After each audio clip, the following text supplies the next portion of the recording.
everyone. Today, we will discuss criteria in damage stability in relation to SOLAS Chapter 2:1. Damage stability is the ability of a ship to remain afloat and stable after damage or flooding caused by collisions, grounding, or accidents at sea. Ships are divided into watertight compartments using watertight bulkheads. These compartments help prevent water from spreading throughout the ship.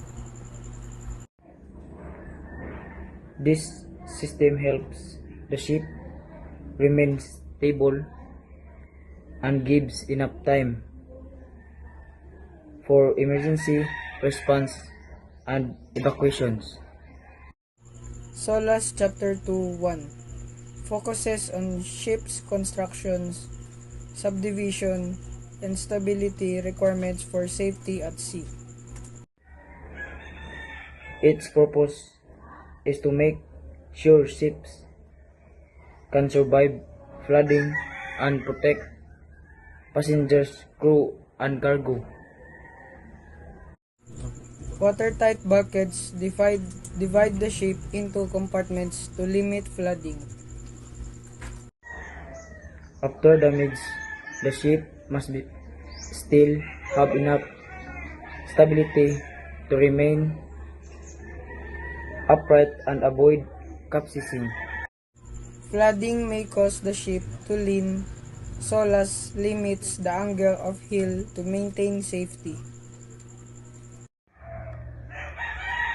The ship must maintain enough buoyancy and freeboard to stay afloat after damage.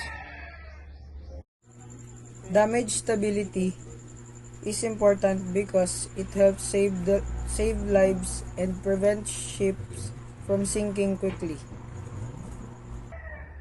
It also improves emergency response and overall maritime safety. In conclusion, damage stability helps ships remain safe and stable after flooding or damage. SOLAS Chapter 2 and 1 provides important standards to improve ship safety at sea.